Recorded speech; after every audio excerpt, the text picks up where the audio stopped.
Bom dia para quem é de bom dia, boa tarde para quem é de boa tarde, boa noite para quem é de boa noite. E se você está escutando a gente de madrugada, boa sorte. Eu sou o Leandro Canônico, editor do Globoesporte.com, e esse é o episódio 14 do podcast GE São Paulo. Participação especial nessa edição do podcast GE São Paulo, comentarista do Grupo Globo, Caio Ribeiro. Caio Ribeiro, seja bem-vindo, obrigado por aceitar o nosso convite. Prazer estar aqui com vocês, obrigado vocês por darem a oportunidade de eu participar do podcast de vocês. E dando suporte para esse atacante, nosso armador, ele, Marcelo Razan, setorista do São Paulo no Globoesporte.com. Olá, Razan, seja bem-vindo. Coitado do Caio, vai passar fome com esse armador aqui. Fala, galera, é muito legal ter o Caio aqui com a gente. Vamos falar muito desse São Paulo que empatou com o Flamengo. Hoje o tema principal do nosso podcast vai ser o trabalho do Fernando Diniz, o que esperar do São Paulo com o treinador que chegou para entrar no lugar do demissionário Cuca. E também vamos falar do áudio vazado do Wagner Mancini. Sabe por que eu saí, boleirão? E vamos começar agora direto num resumo do empate por 0-0 com o líder Flamengo. Totti, bota o compilado aí. Olha só, Arboleda tirou mal, voltou, Gabriel rolou, Arão, debaixo do travessão, salva Bruno, o rebate é do Flamengo, Caeta enfiou o Gabriel na cara do gol, pediu Bruno, Arboleda no carrinho preciso, pro Rafinha, atravessou o Volpe, com uma das mãos, sensacional a defesa do goleiro do São Paulo. Tá aí, esse é o resumo do empate por 0-0 com o líder Flamengo. Bruno Alves, Arboleda e Thiago Volpe. Para mim, os três destaques do São Paulo, os três principais destaques dessa grande atuação contra o líder. Muita gente criticou, né? O São Paulino agora tá comemorando empate, mas pelas circunstâncias do jogo, do campeonato e da vida do São Paulo recentemente, foi um bom resultado, né, Caio? Foi bom resultado. Você pega o líder Flamengo no Maracanã, embalado, querendo quebrar recorde de sequência de vitórias no Brasileiro. E sai pontuando, claro que todo mundo gostaria de sair com os 3 pontos, mas você tem que entender um pouquinho o momento. Eu acho que, ainda mais pela estreia do Diniz, o pouco tempo que ele teve para preparar a equipe, o fato do São Paulo vir de uma derrota em casa contra o Goiás, eu acho que foi um ótimo resultado. É isso, perfeito. O contexto do São Paulo era muito difícil, troca de treinador na semana, um treino o Fernando Diniz só teve com a equipe, então já estrear empatando com o Flamengo que vinha de 8 vitórias consecutivas é um baita resultado no Maracanã. Se a gente olhar a frieza dos números do campeonato lá no fim, né, o São Paulo, vamos supor que o Flamengo seja campeão, o São Paulo vai ter tirado 4 pontos do líder, mas os 2 pontos perdidos no Morumbi na terceira rodada do primeiro turno, esses são de lamentar, né? Exato, era com o time reserva do Flamengo. Um time comandado pelo Diego, cheio de garotos no Morumbi. Até muita gente estava lembrando... Era o Abel o técnico ainda. Exato, completamente diferente. Não tinha esses astros, essas estrelas do Flamengo que está muito encaixado. Esse sim era um jogo para o São Paulo lamentar. Contra o Flamengo no Maracanã, não. Para comemorar, são empates com sabores bem diferentes. E aquele jogo o São Paulo jogou muita bola, né? Conseguiu o resultado de empate, saiu atrás do placar no finalzinho, gol do Tietê, mas jogou muita bola, merecia. Não só por isso que vocês disseram, né, que o Flamengo ainda não era o time forte que é hoje em dia, mas pelo volume de jogo que o São Paulo apresentou. Talvez tenha sido um dos melhores jogos do São Paulo sob o comando do Cuca, né? Vamos falar um pouquinho mais da zaga do São Paulo. O Bruno Alves e o Arboleda, para mim, assim... O Volpe, eu tenho repetido aqui, Caio, não sei se você acompanha a gente. Se não acompanha, clica lá, baixa, vai correr no Parque de Ibirapuera, dá aquela ouvidinha na gente. Mas eu repito muito aqui isso. Para mim, o Thiago Volpe é o destaque do São Paulo na temporada. Para mim, ele é o melhor jogador do São Paulo no ano. Melhor jogador, eu acho que está entre eles. Eu acho que o Volpe... Quando você para de questionar a posição de goleiro é porque você realmente encontrou um titular para a posição. E o São Paulo vinha com muita dificuldade, né? Testando jogadores e todos eles vinham falhando, em algum momento deixando um pouquinho a desejar. Eu acho que o Volpe teve um início um pouquinho inseguro, o que é normal, né? Para quem está muito tempo fora, para quem sente um pouquinho dessa pressão também da camisa 1 e da sombra do Rogério, mas hoje eu acho que ele indiscutivelmente é um dos grandes nomes do time. E nesse jogo especificamente com o Flamengo, para mim, ao lado do Bruno Alves, acho que o Bruno Alves fez um partidaço, foram os 2 melhores em campo. Bruno Alves só teve que correr atrás do Bruno Henrique, né? E ganhava na corrida, apostou corrida várias vezes no mano a mano, ficou exposto a alguns momentos e saía às vezes até um pouquinho atrás e se recuperava e dava o carrinho só na bola, perfeito, assim. Em 2 lances muito emblemáticos, o Arboleda também um outro lance de carrinho que ele faz, uma recuperação impressionante. De fato, assim, foi uma partida muito boa mesmo, dos 2 zagueiros do São Paulo. Nas redes sociais até brincaram muito, que como você vai definir essa dupla, fotos dos 2 juntos, dessa zaga do São Paulo. A torcida ficou realmente empolgada com a atuação dos 2, e são 2 caras muito rápidos, né, Caio? Eles sabem sair para marcação, talvez o que peque um pouco ainda, e isso ficou claro em um dos lances na saída de bola, que é o que o Fernando Diniz vai trabalhar provavelmente daqui para frente. Muito bom. O Bruno Alves, que tem aí tem uma questão anímica aí, né, na situação dele, que ele tinha ficado na reserva, né, com o Cuca um tempo, o Anderson Martins jogando. 3 jogos a torcida pegou no pé. Nos bastidores do clube, o Razan trouxe aqui também que isso já incomodou. Tinha uma insatisfação, isso incomodou também, ajudou a minar também um pouco o trabalho do Cuca. Então tinha uma questão aí também motivacional do Bruno Alves fazer uma grande partida, né, no começo de um novo treinador, né?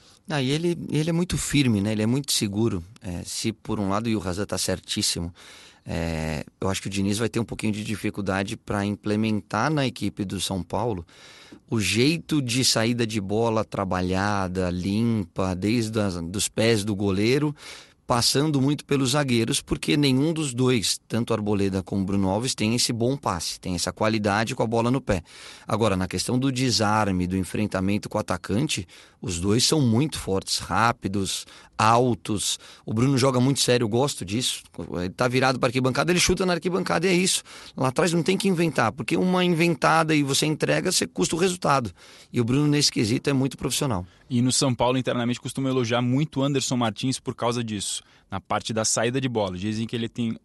assim, na época que o Ricardo Rocha estava no São Paulo, falava muito, o Leandro certamente já ouviu isso, Sim. que ele era o melhor zagueiro do São Paulo. Anderson parte Martins técnica é bom, do Anderson Martins, que eles gostam muito. O Lugano elogia muito o Anderson Martins, outros técnicos que passaram pelo São Paulo também. Talvez essa seja a vantagem dele em relação aos 2 e quem sabe aí ele consiga tentar igualar a concorrência na defesa para jogar com o Diniz.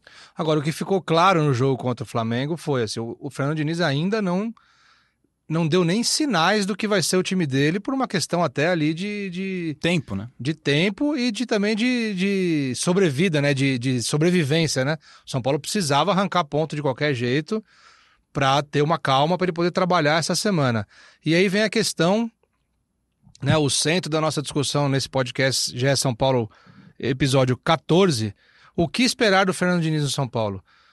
A gente criticou, a gente fez um podcast extra, Caio, durou 1 hora mais ou menos o podcast extra. De tanta coisa que aconteceu no São Paulo. O Cuca pediu demissão, a gente se reuniu, gravou, cravamos aqui que o Wagner Mancini ia ser o treinador interino. O Raí tinha confirmado, né? Cravamos. Inclusive para o Mancini. Inclusive pro Mancini.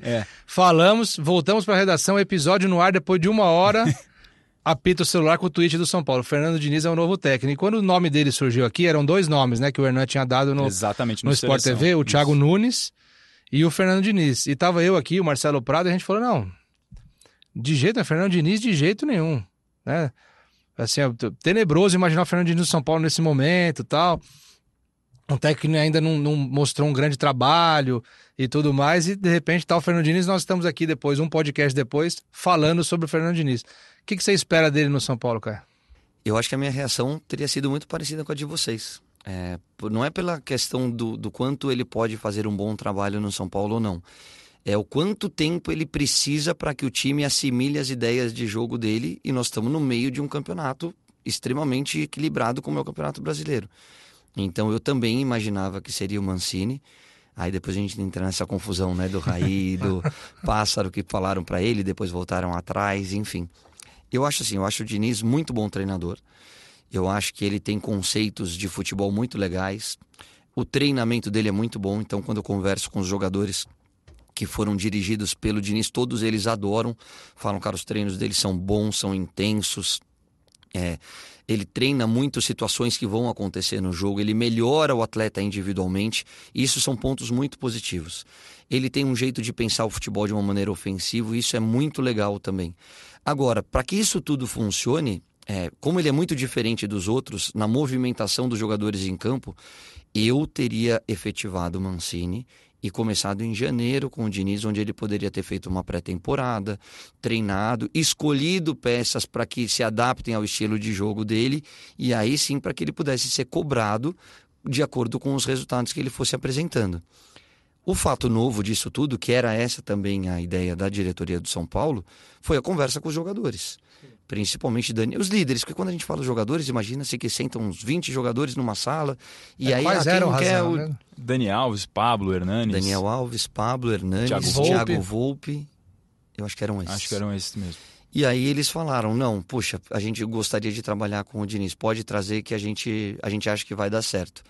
E aí a diretoria acabou voltando atrás na decisão de efetivar o Mancini e escolhendo o Diniz.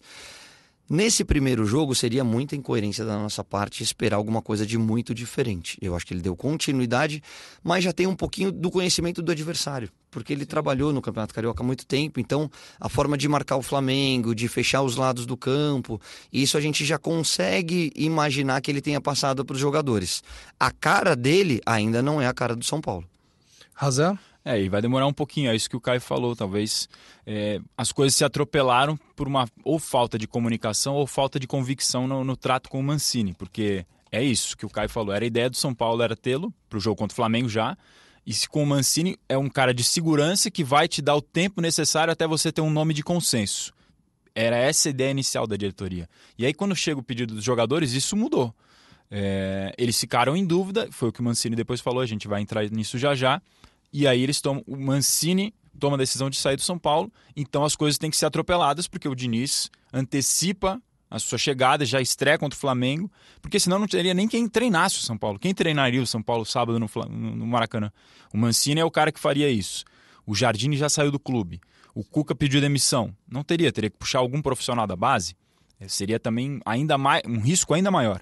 Então ficou meio atribulada essa transição Cuca-Mancini-Diniz, e isso tem efeitos. O São Paulo vai ter que encarar as consequências disso, que é demorar um pouco mais para assimilar as ideias do Diniz, mas eu acho que ele tem a grande chance da carreira da vida dele no São Paulo.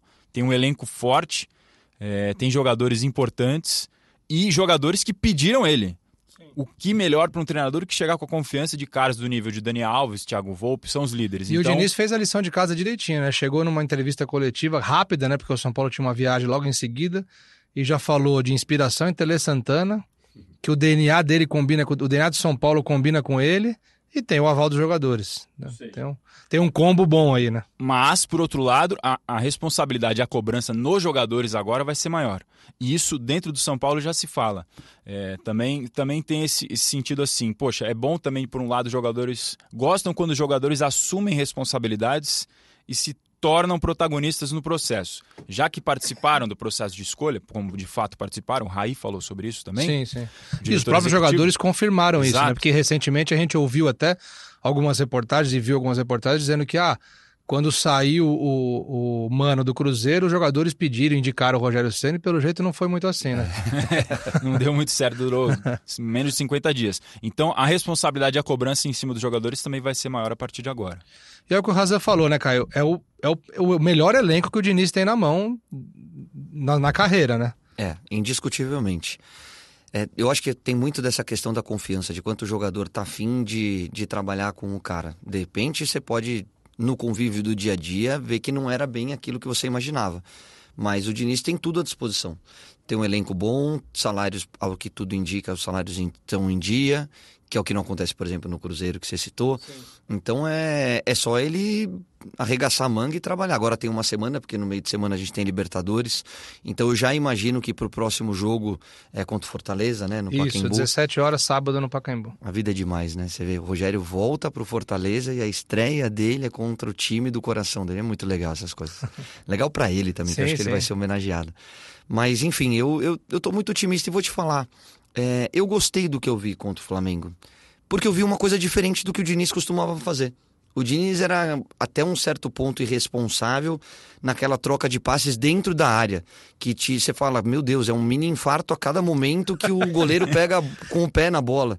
Você fala, os caras vão entregar, uma hora vai entregar. E no São Paulo eu vi uma coisa diferente, ele assumindo, olha, tem pouco tempo, nós estamos em um momento de dificuldade, vamos marcar e depois vamos tentar jogar. E vamos falar a verdade, né? O Flamengo foi muito superior, o Flamengo, sim, se tivesse um vencedor seria o Flamengo, mas a bola do jogo foi do São Paulo. Sim. Se o Tietê chuta a bola de esquerda, Tietê, a bola caiu pingando no teu pé, dá no meio da bola. Se você perder, você perdeu fazendo certo, mas chuta a bola, Tietê. Ele poderia ter saído com uma vitória do Maracanã, o que seria o início dos sonhos para qualquer treinador. E o gol anulado do Daniel Alves, se ele atrasa um pouquinho a saída, ele também tá em posição Ele legal. pediu até pro Reinaldo dar o passe mais rápido. Porque ele talvez tenha alcançava. esperado um pouquinho antes. Ali foi por um detalhe, foi por um... O São Paulo encaixado para buscar o contra-ataque, teve a chance com o Antony, teve a chance com o Tietê, e nessa seria mais uma. Jogou de forma pragmática, mas acho que é o que o Caio falou, dentro do tempo que ele tinha e do adversário que se colocava à sua frente, já conhecendo do trabalho dele pelo Fluminense, foi a fórmula que ele encontrou de tentar ser mais competitivo possível naquele momento. Claro que se tivesse mais tempo, acho que seria diferente.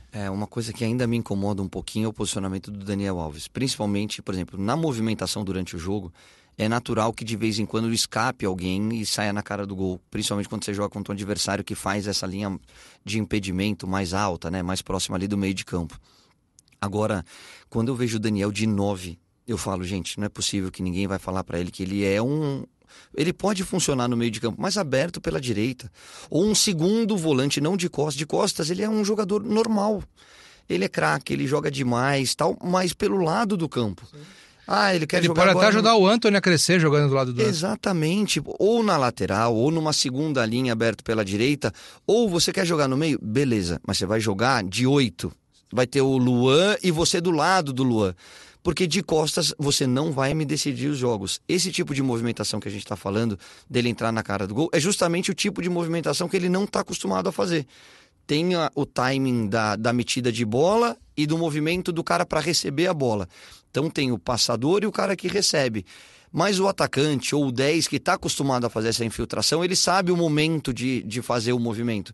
O Dani não é natural dele. Ele é o cara normalmente que faz o passe para deixar o Messi na cara do gol. Concorda, Razan? Quem sou eu para discordar? Pode discordar. Pode discordar à vontade. Para discordar de cara. Não, a análise dele acho que é legal porque traz a percepção, a visão de quem estava dentro de campo e quem agora está fora consegue ver o jogo como comentarista. Muito legal essa percepção de quem vivenciou aquilo dentro das 4 linhas. E a gente estava falando no começo aqui dos zagueiros, né? Que os zagueiros não têm as características do estilo de jogo do Fernando Diniz. Vocês acham que talvez o Valse seja um jogador que vai ganhar espaço com o Diniz? Cara, boa bola que você levantou agora. Não tinha pensado nisso, mas eu acho que sim. Acho que o Valse pode, de repente, nos treinamentos, mostrando bom futebol. O Diniz já falou na apresentação e o São Paulo fornece isso. Base. Ele gosta muito de trabalhar com garotos da base. O São Paulo tem um dos melhores, se não o melhor, centro de formação de atletas, que é o de Cotia. Tem vários garotos da base que já estão no elenco profissional. Lisiero, o Antony, enfim. O Valse é mais um desses que vem crescendo. Ele estava um pouquinho, talvez... Ele estava na frente do Morato, que foi vendido já para o Benfica, que é mais novo. O Morato era mais novo. É mais novo. E o Valse já teve convocação de seleção, já fez gol em final de Supercopa Sub-20 contra o Palmeiras na Arena do Palmeiras. É um cara que já está um pouquinho mais maduro, já tem boa saída de bola. Eu acho que pode ser sim uma opção interessante para o futuro, para o Diniz trabalhar. Eu acho que ele vai mexer nesse miolo de zaga. Eu acho que talvez não num primeiro momento, porque os dois estão muito bem, né? Tanto o Bruno como o Arboleda. Mas o jeito que ele pensa... E aí o Diniz, você pode gostar ou não, mas ele tem personalidade. Ele não abre mão do jeito... Isso é importante. Tem convicção sobre as ideias. Exatamente. E as ideias dele passam por uma qualidade de passe lá na origem, tanto do goleiro, e o Volpi tem essa qualidade, como pelos zagueiros, e o Bruno e o Arboleda não tem essa qualidade. Então, Valse, Anderson Martins, de repente um Juan Fran de zagueiro, você pode esperar alguma mudança ali. A médio e longo prazo ele vai mexer nessa zaga. E o restante do time, o que vocês acham? A gente fala muito que é o melhor elenco que o Diniz vai ter na carreira dele, na carreira dele como treinador. O elenco é ideal, o restante do elenco, do meio da zaga para frente ali, é o ideal para ele impor o estilo de jogo dele, para ele implementar o estilo de jogo dele? Eu acho que o São Paulo tem... Falta no São Paulo, na minha opinião, um meia com uma característica de arrancada, de arrastar o adversário, que eu sempre uso essa palavra. Sabe aquele cara que o jogo tá difícil, a marcação tá encaixada, aquele cara que quebra a linha com uma jogada individual?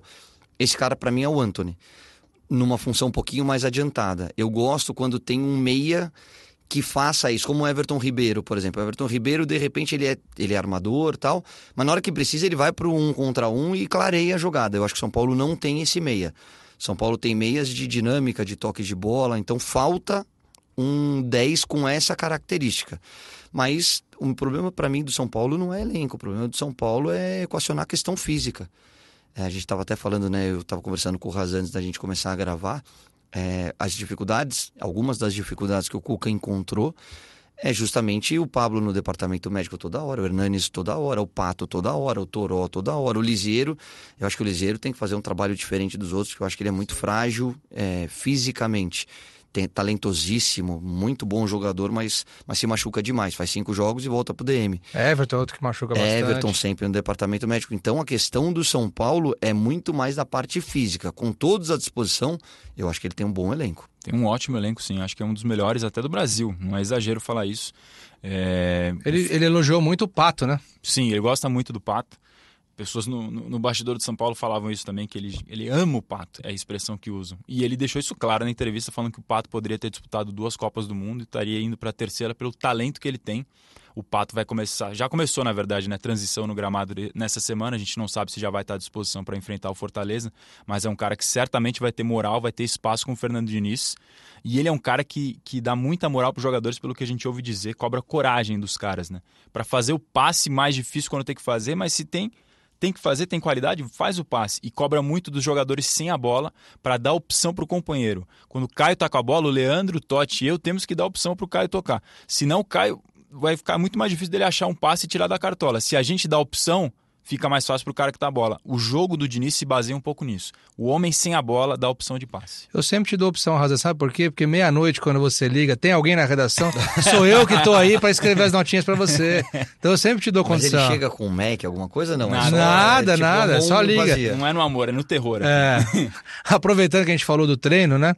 Nós estamos gravando numa segunda-feira, o podcast, como sempre, e o Edu, na manhã dessa segunda-feira, foi ao treino de São Paulo, primeiro treino aberto da era Fernando Diniz, e ele mandou algumas informações pra gente. Vamos ouvir o que o Edu falou aqui. Fala Canas, fala Razan, Caio Ribeiro, um abraço a todos vocês, sempre uma honra participar do podcast GE São Paulo, e ao Totti também, que cuida aí da nossa mesa, que é o nosso editor. E a era Diniz começou aqui no São Paulo. Estivemos presentes no primeiro treino aberto do Fernando Diniz e a gente pôde ver um treino tático muito interessante à lá estilo Diniz, à lá Fernando Diniz, com muito toque de bola. O Diniz separou 2 times. Primeiro os reservas ficaram em um campo reduzido, fazendo um trabalho com os preparadores físicos que ele trouxe. Então foi muito toque de bola, enfrentamento com os reservas. Primeiro 1 contra 1, depois 2 contra 1, 2 contra 2, 3 contra 2 e assim sucessivamente foi fazendo esse trabalho. Enquanto isso, em um outro campo aqui do CT da Barra Funda, os titulares fizeram um trabalho tático de campo inteiro, onde ele dividiu, colocou primeiro, fez uma transição ofensiva, então todos os jogadores tinham que dar no máximo 2 toques na bola e ele gritando o tempo inteiro, pedindo para quem não estava com a bola abrir espaços. Então ele a todo momento pedia, se não está com a bola, abre espaço para dar chance de alguém tocar. É o que ele pede incessantemente. Então os jogadores depois fizeram uma transição defensiva, foi muito interessante também, porque aí a gente pôde ver o Volpi jogando com os pés. Então foi isso, foi muito toque na bola, muita intensidade, Diniz gritando a todo momento, incentivando os jogadores, correndo em volta do gramado. Os jogadores, os titulares fizeram isso diversas vezes, muita repetição, e entraram para o vestiário. E depois disso, os reservas foram fazer a mesma atividade, né? E aí a gente teve uma surpresa, uma grata surpresa para o São Paulino, a presença de Alexandre Pato. Pato está tratando um estiramento na coxa direita, ainda está em fase de recuperação. O São Paulo não trata nem como uma fase de transição. Não deu muitos piques, tocou pouco na bola, fez mais uma movimentação para já ir se acostumando com o estilo Diniz. Diniz, que gosta muito do Pato, falou em entrevista coletiva após o empate contra o Flamengo que o Pato era jogador para ter disputado 2 Copas do Mundo. Pato tá com moral com o professor e pode ser que pinte aí como titular nos próximos jogos do Diniz. Para sábado, a presença dele ainda é muito incerta, não sabemos ao certo. Já que a gente entrou no departamento médico, só para fechar minha participação aqui e mandar para vocês de volta, Reinaldo não treinou nessa segunda-feira com a equipe, foi fazer exames de rotina fora do CT porque ele tem uma mialgia. Mialgia, para quem não sabe, é uma dor no músculo. Não preocupa, segundo o São Paulo, é mais um exame de rotina, mas a gente vai informando aí durante a programação do Globoesporte.com. Beleza, galera? Bom papo para vocês aí. Espero ter colaborado, que vocês possam fazer mais um GE São Paulo daqueles. Abraço! Muito legal, Edu. Só uma coisinha, a gente tá aqui com saudade de você. Na próxima você participa com mais minutos, ok? Vamos dar mais minutos para ele em campo. Por favor. Mas obrigado pelas informações. Boa essa novidade do Pato, ainda é cedo, né? Para ele voltar. Mas uma boa novidade, né, pro torcedor. O Hernanes recentemente tinha uma previsão de mais voltar pessimista, né? Mais pessimista, e ele voltou antes. Talvez o São Paulo tenha usado isso aí agora, né? Vamos dar uma previsão pessimista, a gente já tá uma porrada de qualquer jeito aqui.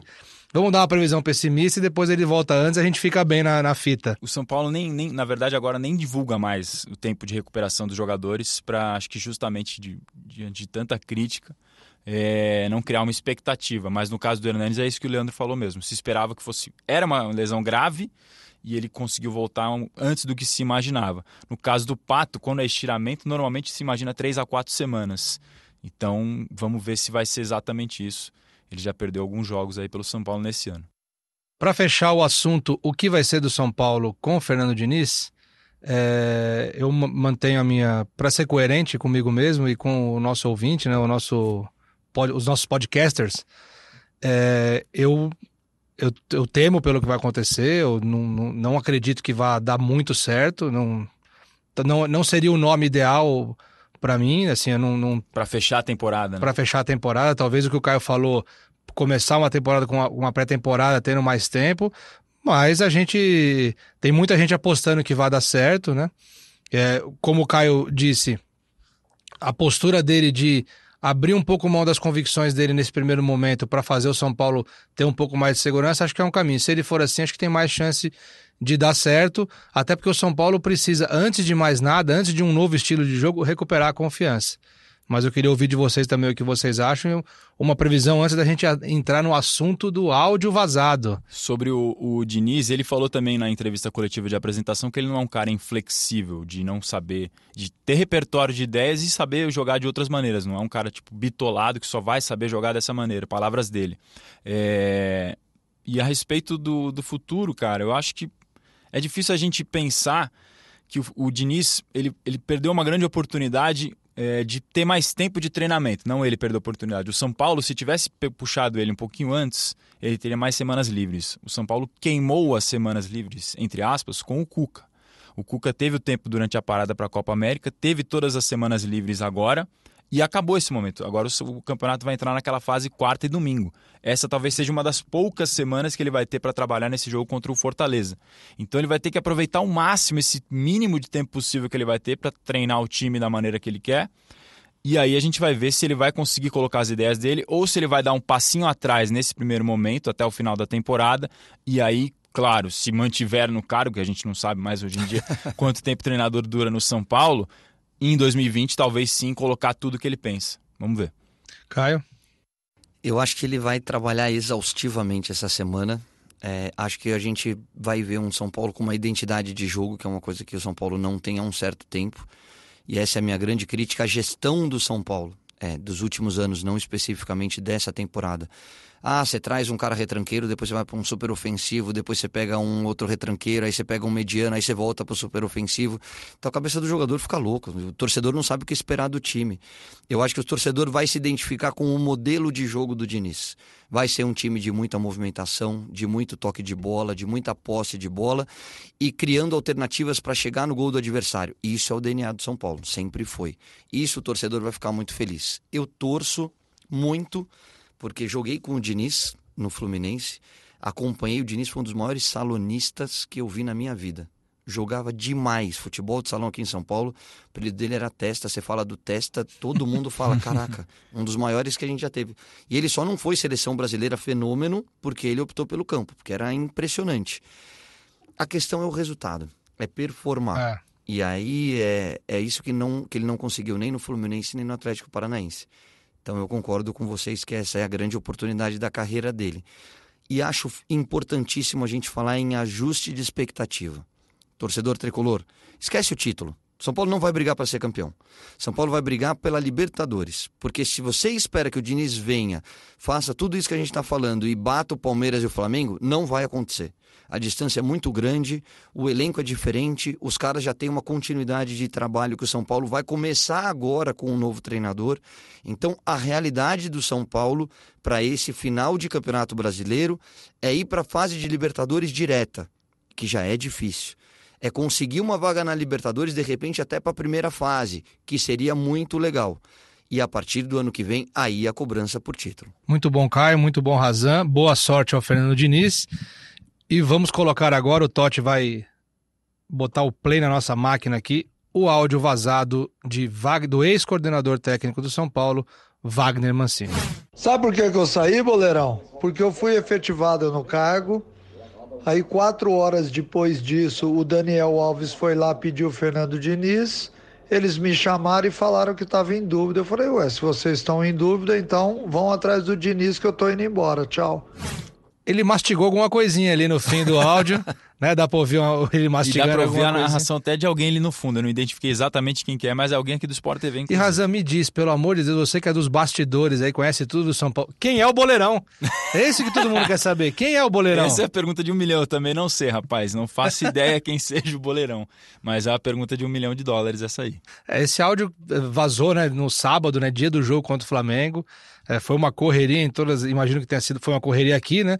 Imagino que tenha sido uma correria em todas as redações para confirmar a veracidade, embora esteja muito claro, né?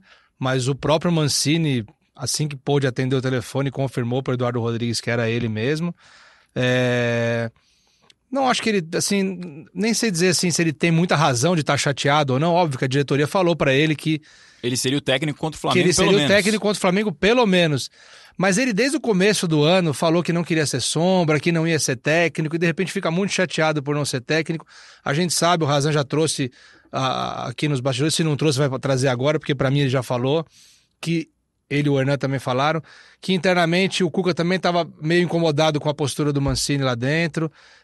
Eu queria saber de vocês o que vocês acham. Eu, particularmente, acho que ele foi precipitado, assim, de querer sair e não sei, ele tinha uma função de coordenador técnico, não queria, diz, né, que não queria ser técnico, embora o melhor momento do São Paulo tenha sido com ele na temporada. Então vou dar algumas informações a mais para vocês, que vocês vão entender a posição do Mancini. O Mancini foi procurado pelo Raí e pelo Pássaro e foi falado que ele seria o novo técnico do São Paulo. Ele virou e falou assim, vocês têm certeza? Temos, a gente está querendo que você fique até dezembro e a partir daí a gente vai fazer uma avaliação do trabalho e ver se você continua para o ano que vem. O Mancini falou, lógico, vai na imprensa, explica que é um pedido de vocês, eu aceito, porque eu estou numa nova função, mas eu quero saber o seguinte, é para valer ou é de forma interina? É para valer, inclusive a gente quer saber quem que você quer trazer para sua comissão técnica. Aí já é um outro. Eu quero trazer um analista de desempenho que trabalha comigo há muito tempo, eu quero trazer esse auxiliar técnico. Falou, legal, agora nós vamos discutir os valores, porque como técnico você muda de função. Então posso ligar para o meu empresário, vir aqui conversar com vocês? Falou, pode. Fábio Melo, né? Fábio Melo. Falei, então tá bom.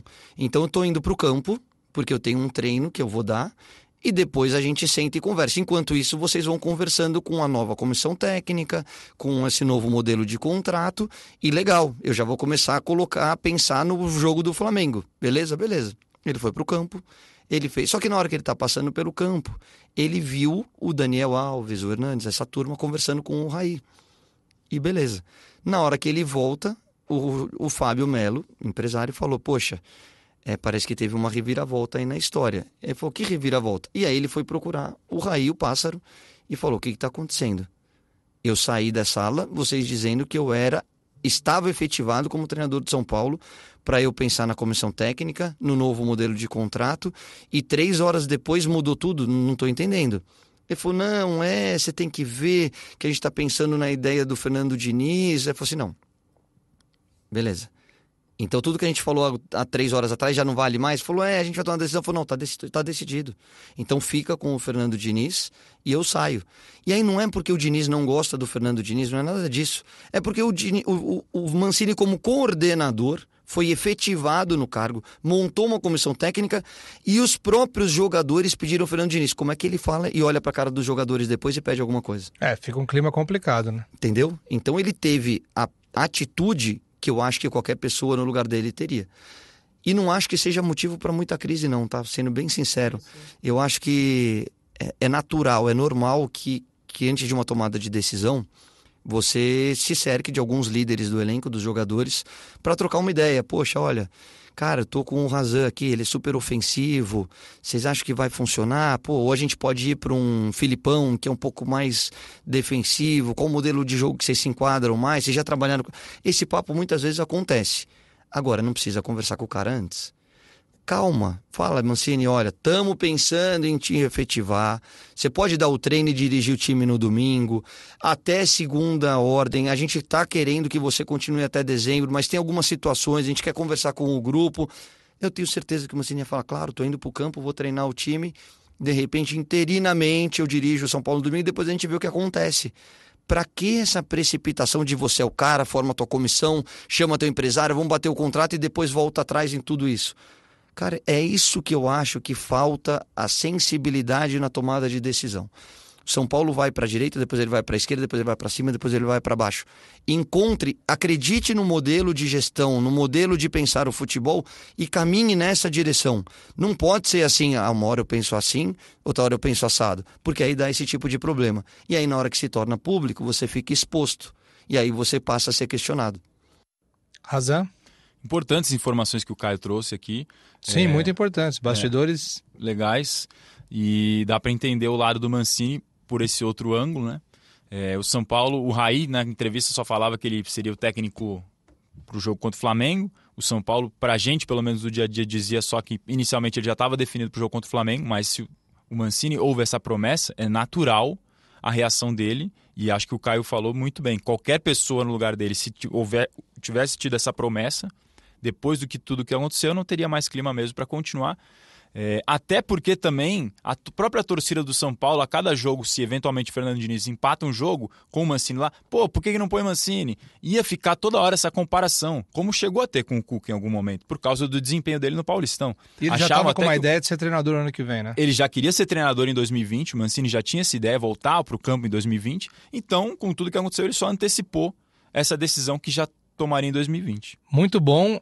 Ótimo debate, obrigado pelas informações de bastidores, Caio, ajuda muito o torcedor a ter um cenário mais redondo, né? Mais fiel aí do que realmente aconteceu nos bastidores do São Paulo. A diretoria realmente tem se atrapalhado nos últimos anos, tem cometido algumas falhas e vamos torcer para que o Diniz tenha tempo de mostrar o trabalho dele, né? E o São Paulo volte a ter um DNA, né? Uma característica, um estilo de jogo, que é algo que o São Paulo talvez não tenha desde a saída do Muricy no primeiro tricampeonato. No primeiro tricampeonato, não teve outro, né? No tricampeonato de 6, 7 e 8. Né? Talvez o São Paulo não tenha ainda encontrado uma maneira de manter durante alguns anos um estilo de jogo. Sábado, 17 horas, no Pacaembu, São Paulo e Fortaleza, pela 23ª rodada do Campeonato Brasileiro. São Paulo vai enfrentar aí o Rogério Ceni, que voltou pela segunda vez a enfrentar o Rogério Ceni, né? No primeiro turno venceu o Lagoa do Hernanes em Fortaleza e agora vai enfrentar em São Paulo. O Rogério Ceni, que foi demitido do Cruzeiro, está voltando ao Fortaleza agora para encerrar a temporada. E o jogo não é no Morumbi, porque tem um show do Iron Maiden no domingo no Morumbi, então o jogo foi para o Pacaembu. Razan, quais são os desfalques para esse jogo? Quem está no departamento médico ainda? Quem tem chance de jogar? E se você arrisca uma escalação prévia aí, um provável time? Escalação difícil, porque a gente está gravando na segunda-feira, se você está ouvindo mais perto do jogo, ainda não temos uma ideia. O Pato acho que segue fora, o Edu trouxe informação, apesar dele estar começando esse trabalho no campo mais leve, continua fora. O Hernanes imagino que seja mantido na equipe, foi bem. Aliás, o Hernanes jogou muito coletivamente, muito para ajudar os outros jogadores. Achei interessante a postura dele dentro de campo. Bem no desarme também, Bem né? no desarme. Assim, até, jogando para o time mesmo. Abrindo mão até da característica dele com a bola para ajudar na marcação. É difícil a gente projetar um time, Leandro e Caio. Não sei se o Caioba se arrisca como um bom cartoleiro que é. Mas Eu acho que, assim, pelo menos a estrutura da defesa, que está bem montada e vem bem, talvez ele mantenha, pelo menos nesse primeiro momento. Não sei se já vai mudar, pensando na saída de bola, de trocar um dos dois no miolo da zaga. Acho que é difícil, porque depois de uma atuação dessa no Maracanã, mudar agora ele não vai difícil. criar esse problema para ele. Eu acho que, então, aqueles 5 ali de trás devem ser mantidos. A minha dúvida maior é do meio para frente, como é que ele vai armar esse time do São Paulo. Muito bom. Eu acho que o São Paulo tem boas chances de ganhar. Acho que é um jogo para ter uma retomada de vitórias. Né? Um jogo no Pacaembu, que é sempre um jogo charmoso. É gostoso ver jogo no Pacaembu, legal, né? Gostoso lá. É um estádio bem charmoso, bem bacana. E eu acho que um bom adversário para o Diniz, de repente, conquistar sua primeira vitória e depois vem muita pedreira pela frente. Tem clássico daqui a pouco. Fim do mês tem clássico com o Palmeiras no estádio do Palmeiras, onde o São Paulo ainda não ganhou, eliminou o Palmeiras no Paulistão, né? Mas eliminou depois de um empate 0-0. No tempo normal ainda não venceu lá. Pode falar, Razan. Só sobre o que você falou de identidade, eu lembro da entrevista de apresentação do Raí. Quando ele chegou no São Paulo, ele bateu nessa tecla de buscar uma identidade. De fato, está sendo difícil para o São Paulo. Buscar eles estão buscando. Não. Ter essa identidade era o norte do Raí, sempre foi esse. Quando ele chegou, ele falava nisso, eu lembro da entrevista dele. E nesse ano já teve 4 treinadores, né? Começou com o Jardine, foi para o interino Wagner Mancini, chegou o Cuca e agora o Fernando Diniz. É difícil buscar uma identidade com 4 treinadores na mesma temporada. O próprio Dani disse, não sei exatamente para onde que foi que ele deu essa entrevista, que é uma loucura ter tantos treinadores no Brasil, de uma forma geral, no futebol brasileiro. Mas eu não estou fazendo a defesa de ninguém, mas pelo menos nessa linha de busca de identidade, vou tirar o Mancini dessa história, porque o Mancini foi interinamente, né? Então não foi uma contratação. Mas os 3 pensam futebol da mesma maneira, né? Tanto o Diniz, como o Cuca, como o Jardine são treinadores ofensivos, né? Treinadores que gostam de times que busquem o gol a todo instante. Já é uma evolução. Se você pensar que a gente vinha de Bielsa para Osório... Bielsa não, desculpa. Aguirre. De Aguirre para Osório. Depois você... Bausa lá atrás. Bausa, depois você cria Osório. Aí você voltava para o Aguirre, aí agora você ia para o Jardine. Ricardo Gomes esteve no meio aí. Então, assim, pelo menos... Você está pensando você tem uma linha de trabalho, você pensa o São Paulo mais ofensivo. Tomara que dê certo, tomara que o Diniz seja vitorioso, tomara que ele consiga colocar em prática todos os conceitos que ele tem, que são muito bons, que os jogadores assimilem rápido, porque tem qualidade para isso, e que o São Paulo volte a dar um pouco de alegria para o torcedor, né? Porque os últimos anos têm sido sofridos. Tá difícil, tá complicado. Bom, agradecendo aqui ao Caio, agradecendo ao Razan. E antes das considerações finais, da despedida, uma salva de palmas a Henrique Totti, nosso produtor e editor aqui das últimas edições e dessa também, que venceu o bolão da rodada dupla. Ele foi o único que acertou a pontuação, errou os placares, falou que o São Paulo, como que seria? Empataria com o Goiás e perderia do Flamengo. Foi ao contrário, mas acertou a pontuação, a salva de palmas, venceu o bolão. Obrigado. Vai ganhar um copo de água. Fala pra ele que é tipo coluna, é tipo o jogo da loteria esportiva. Você põe o X. É isso. Você pôs o X. Você acertou. Você falou 1 ponto, ganhou Acabou. 1 ponto, né? É isso. Acertou, ganhou. Muito bom, Razan. Obrigado pela participação. Boa sorte nessa semana, hein? Que essa semana seja mais tranquila pra você. Acho que vai ser um pouquinho mais tranquila. Depois da quinta-feira maluca do São Paulo, acho que essa vai ser um pouco mais tranquilo. Valeu, Leandroca. Valeu, Caio. Presença mais do que especial. A gente está gravando aqui o podcast, a gente começou umas 11h30, a gente se alongou um pouco aqui, porque a gente para, toma uma água, conversa, vê onde pode ajustar, onde pode aqui. Daqui a pouco o pessoal do GE tá batendo aqui na porta para chamar o Caio, que o Caio tem participação nessa segunda-feira no GE para comentar a rodada. Obrigado, Caio, pela participação, foi um prazer te ter aqui. Imagina, parabéns aí pelo sucesso do podcast. Contem comigo, quando precisar, é um prazer trabalhar com vocês, falar de São Paulo, falar dos times de São Paulo.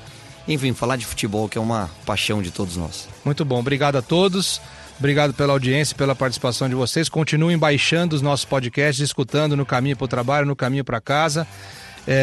Esse foi o episódio 14 do podcast GE São Paulo. E para escutar, não se esqueça, globesport.com/podcast, nas plataformas do Google, da Apple e Pocket Cast. E como sempre, um beijo no coração e um abraço na alma de cada um de vocês.